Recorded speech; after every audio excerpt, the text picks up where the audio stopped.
Kutukan ilmu pelet Semar Ireng. Dalam dunia mistik kejawen, Aji Pelet Semar Ireng merupakan salah satu ilmu pengasihan tingkat tinggi yang tidak bisa diremehkan kedahsyatannya. Diceritakan konon pemilik ajian satu ini akan mampu menaklukkan banyak wanita yang dikehendakinya, bahkan dalam beberapa tingkatan tertentu. Ajian ini akan menjadikan si pengamalnya memiliki kesaktian luar biasa. Kisah berikut ini dituturkan oleh narasumber kepada misteri ofisial. Alamat maupun jati dirinya sudah dirahasiakan. Dia adalah seseorang yang pernah merasakan kedahsyatan Aji Pelet Semar Ireng untuk menaklukkan banyak perempuan dalam petualangan cintanya. Berikut kisah nyata penuturan dari pelaku peristiwa. Misteri ofisial. Mempunyai wajah tampan dan materi berkecukupan tidak seutuhnya menjamin seseorang pria dapat dengan mudah menaklukkan dan mengencani wanita cantik. Lain lagi dengan kisahku. Meski wajahku terbilang biasa saja dengan kulit agak hitam dan postur agak pendek, serta kehidupan yang sederhana, tapi aku mampu menundukkan hati setiap wanita yang kudekati. Bahkan aku adalah seumpama sang surjana pemetik bunga. Ya, itulah julukan yang pantas disematkan oleh mereka yang mengetahui aksiku. Semua itu terjadi karena aku berhasil mengamalkan ritual ilmu kuno bernama Aji Pelet Semar Ireng dengan tingkatan sempurna. Rangkaian peristiwanya sendiri berawal dari persahabatanku dengan sesosok jin yang mendiami jamban kujang di Sungai Citarum yang ada di kampungku. Peristiwa itu sudah cukup lama terjadi, yakni sekitar tahun 1999. Saat itu aku kerap dimarahi oleh kedua orang tuaku. Maklum, kami tergolong keluarga serba kekurangan dalam hal ekonomi.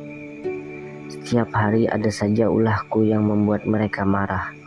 Mereka bilang aku adalah anak yang bandel dan susah diatur. Hal inilah yang membuatku selalu tidak tenang. Aku sering merenung dan melakukan mutih atau makan atau puasa hanya nasi putih dan minum air biasa. Konon kata orang tua dengan lelaku ini akan menenteramkan hati dan banyak kemudahan dalam hidup. Suatu hari aku sedang merenung di pinggir kali Citarum, memikirkan nasibku yang selalu dimarahi orang tuaku. Tidak jauh dari sungai ada sebuah pohon besar. Masyarakat desa menyebutnya pohon elo. Mereka percaya bahwa pohon itu ada penunggunya, entahlah. Menjelang maghrib, aku masih duduk di bebatuan di sebelah barat sungai. Entah dari mana tiba-tiba terdengar suara menegurku, "Nak, pulanglah, sudah maghrib." Aku terkejut dan langsung berdiri mencari pemilik suara. Namun aku tidak menemukan seseorang pun di sekitar sungai. Saat itu bulu kudukku mulai meremang. Namun perlahan ku coba tidak memperdulikan keanehan itu. Aku malah kembali duduk di atas batu yang sejak tadi kududuki. Selanjutnya tanpa kuduga aku dikejutkan oleh sebongkahan batu besar yang jatuh ke sungai. Kontan dengan perasaan takut, akhirnya aku segera naik ke atas tanggul untuk pulang. Setelah sampai di rumah, aku langsung mandi, kemudian sholat maghrib. Usai sholat, aku keluar menuju rumah Kang Akim yang letaknya tidak jauh dari rumahku. Kepada sahabatku yang kuanggap seperti abangku sendiri, ini kuceritakan kejadian yang baru saja kualami. Lelaki yang berprofesi sebagai tukang jahit ini memang mengetahui tentang dunia kebatinan, dan nampaknya dia serius menanggapi ceritaku. Yang mengganggumu di sungai itu adalah sesosok makhluk halus bangsa jin. Namun kamu jangan khawatir, karena pada dasarnya dia tak bermaksud mencelakaimu, ungkap Kang Akim. Mungkin jin itu ingin aku ajak bersahabat, kataku di saat aku masih berdiam diri. Apa berteman dengan jin? Memang bisa, tentu bisa, asal kamu berani. Malam Jumat kamu datang ke rumahku, tantangnya. Tanpa berpikir panjang, malam Jumat kemudian aku kembali datang ke rumah Kang Hakim. Ketika malam semakin larut, dia mengajakku masuk ke sebuah kamar khusus yang telah disediakannya. Di sana sudah disiapkan berbagai sarana ritual seperti bunga 7 rupa, air putih, kelapa muda, kopi pahit, teh manis, kue 7 rupa, rokok cerutu, dan kemenyan. Sekitar pukul 12 malam, kami menjalankan doa bersama. Setelah lama berselang, saat kami masih berkonsentrasi melapaskan wiwitan khusus, tiba-tiba bulu kudukku pun meremang. Serasa ada hawa lain menerpa tubuhku. Selain itu, lampu kamar mendadak mati dengan sendirinya. Ruangan berubah menjadi gelap gulita, hanya secercah sinar rembulan yang masuk lewat celah ventilasi. Selanjutnya, secara mengejutkan, makhluk itu berdiri di hadapan kami. Tanpa sepasang matanya seperti mata kucing, tapi lonjong dari bawah ke atas. Sosok ini memakai pakaian hitam panjang serta mengenakan ikat di kepalanya, seperti layaknya yang biasa dipakai orang Jawa di pedesaan. Cepat kau ucapkan salam perkenalan dengannya, bisik Kang Hakim.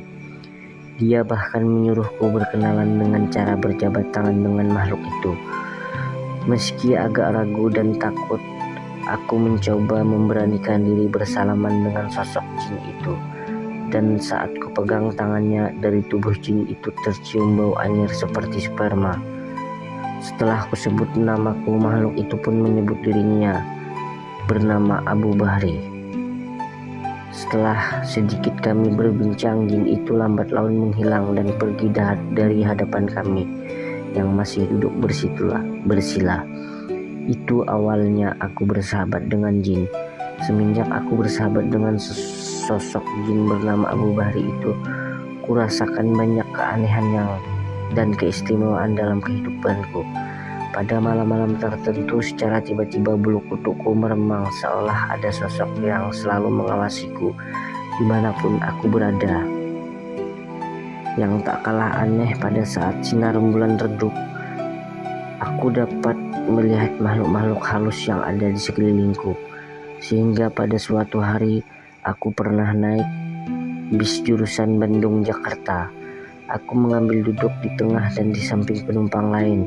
Namun begitu seseorang kondektur datang menghampiriku, ia tidak meminta ongkos padaku, sedangkan pada 2 penumpang di sebelahku dia meminta ongkos. Begitupun pada penumpang lainnya. Dan begitu aku sodorkan uang, kondektur itu diam saja seolah tidak melihat sama sekali keberadaanku. Peristiwa aneh semacam itu sudah sering berulang kali. Ya, setiap aku naik bus, maka kondektur tak melihatku. Keanehan bahkan tak berhenti sampai di situ. Saat aku makan di sebuah rumah makan dan hendak membayar, si pemilik warung malah tidak mau menerima uangku alias gratis. Suatu ketika aku pernah dikeroyok 3 orang preman yang bermaksud memalakku. Salah seorang di antaranya membawa pisau dalam perkelahian. Kedua preman membekap tubuhku dari belakang. Seseorang di antaranya menusuk benda tajam di tempat perutku. Keanehan pun terjadi. Pisau itu ternyata tak mempan melukai kulitku, sedangkan 2 orang temannya kulempar ke depan hingga membuat mereka terpental beberapa jauh dari hadapanku. Kontan hal itu membuat ketiga preman itu kabur. Aku sama sekali tak habis pikir, dari mana aku punya kekuatan seperti itu. Selain beberapa kelebihan yang kurasakan, kehadiran jin Abu Bahri itu juga pernah membuat efek tidak baik. Suatu hari jin itu mencuri uang arisan yang disimpan ayahku. Kami sekeluarga jadi cemas. Beruntung ada Maijah, seorang dukun di kampungku, yang memberitahu bahwa Hilangnya uang itu akibat olah sosok jin yang bersarang di tubuhku. Karena kejadian ini, ayah marah besar. Kalau kau bersekutu dengan jin, maka sebaiknya kau tidak usah menjadi anakku. Musyrik hukumnya, ancam ayah dengan keras. Sejak itu aku bertekad untuk tidak lagi bersahabat dengan jin Abu Bahri. Namun menghilangkan pengaruh makhluk itu ternyata tidak mudah. Bahkan menurut Kang Akim, untuk hal ini aku harus bersetubuh dengan seorang wanita. Maka barulah jin itu akan keluar edan. Edan, benar edan. Bagaimana mungkin aku bisa melakukannya? Waktu terus berlalu. Suatu malam antara sadar dan tidak sadar aku bermimpi mendapat petunjuk untuk pergi ke suatu tempat yang disebut sebagai Jamban Kujang Sungai Citarum. Saat terbangun seperti ada dorongan yang kuat. Malam itu juga sekitar pukul 1 dini hari aku segera bergerak menuju sungai yang memang tidak begitu jauh dari rumahku. Begitu sampai di pinggir sungai, aku menemukan sebatang bambu yang setelah kubuka di dalamnya berisi secarik kertas tua yang terbuat dari kulit pohon waru. Dalam kertas itu ternyata ada sebuah tulisan dalam aksara Sunda kuno yang sulit kupahami. Aneh memang. Esok sorenya aku mendatangi rumah Aki Asep, seorang dalang wayang golek di desaku yang sudah berusia sepuh dan sudah lama pensiun mendalang. Setelah kuutarakan maksud kedatanganku dengan teliti, Aki Asep menerjemahkan tulisan di atas kulit waru itu ke dalam aksara Latin dengan bahasa Sunda. Setelah diterjemahkan, tulisan itu ternyata sebuah mantra ilmu pengasih Aji Semar Ireng, lengkap dengan tata cara ritual. Dari situlah aku mendapatkan ilmu Aji Pelet Semar Ireng. Dan setelah kejadian itu, aku selalu dengan mudah mendapatkan para wanita-wanita untuk menjadi kekasihku. Ya, aku memang selalu tidak puas dan penasaran pada kemolekan para gadis yang kutemui. Beberapa bunga desa dan teman sekolah wanitaku banyak yang pernah kucicipi tubuhnya. Bahkan saat aku masih SMU, aku pernah membobol beberapa kali seorang mahasiswi yang menjadi primadona di Kota Kembang, Bandung. Dan kalau aku mau, beberapa kali aku ditawari kencan oleh seorang pelacur dengan imbalan uang. Namun saat itu aku selalu menolaknya. Banyak perempuan yang aku taklukkan dengan mudah tentu membuat teman sebayaku merasa iri. Tak sedikit di antara mereka yang memusuhiku. Perkelahian pun kerap terjadi. Untung aku sedikit memiliki ilmu bela diri yang pernah aku pelajari dari sebuah perguruan silat di daerahku. Dengan banyaknya gadis yang kukencani, saat itu aku merasa sebagai sang Arjuna yang haus berpetualang cinta. Tanpa ada yang bisa mencegah segala aksiku. Bila dihitung dalam beberapa tahun tak kurang dari 45 gadis yang masih ting-ting aku bobol keperawanannya. Sedangkan belasan perempuan lainnya sudah tidak perawan lagi. Dan bahayanya lagi, nyaris semua perempuan yang terkena pengaruh Aji Pelet Semar Ireng akan sangat sulit melepaskan pengaruhnya yang sangat dahsyat itu. Seringnya aku renggut kenikmatan para wanita, akibatnya pernah aku terkena penyakit kelamin, sejenis sifilis. Hal itu terjadi usai aku menyetubuhi seorang gadis tetanggaku sendiri yang kebetulan saat itu tengah menstruasi. Sejak saat itu tubuh bintik-bintik pada alat vitalku. Dari mulai gatal-gatal hingga kurasakan sakit luar biasa. Namun dalam keadaan sakit, aku masih menyetubuhi lagi seorang gadis yang berbeda. Anehnya setelah itu rasa sakitku hilang, bahkan akhirnya rasa sakit itu berpindah ke gadis yang baru kusetubuhi. Sepandai-pandainya tupai melompat akan jatuh juga. Itulah yang terjadi padaku.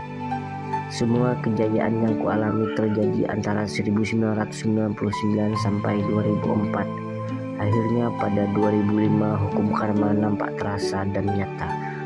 Tanpa kusadari, Tuhan telah mengutuk segala perbuatanku. Sejak aku menguasai Ajit Pelet Semar Ireng, aku mulai meninggalkan salat. Aku begitu larut dalam kenikmatan semu oleh buaya nafsu setan. Awal petaka mulai menimpa kakak perempuanku. Seorang preman bernama Johnny dahlan menghamili kakak kesayanganku. Hal ini tentu membuat aib keluarga kami. Begitu keluargaku melaporkan perbuatan itu kepada pihak berwajib, namun kakakku menolak dengan alasan dia sangat mencintai preman itu. Usut punya usut, akhirnya aku tahu kakak perempuanku terkena kekuatan ilmu pelet dunia hitam, yang konon pengaruhnya setara dengan Aji Pelet Semar Ireng yang kumiliki. Selanjutnya, mau tak mau keluargaku pun menggugurkan kandungan kakakku. Beberapa waktu kemudian karma selanjutnya menimpa diriku.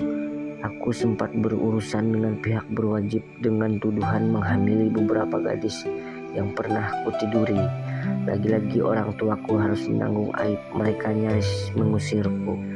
Tidak hanya itu, selama beberapa tahun sejak keluar sekolah aku menganggur karena aku selalu kesulitan dalam hal pekerjaan dan keuangan. Betapa sialnya kehidupan yang aku jalani akibat perbuatanku. Tapi tiap hari aku merasa selalu dikejar-kejar dosa.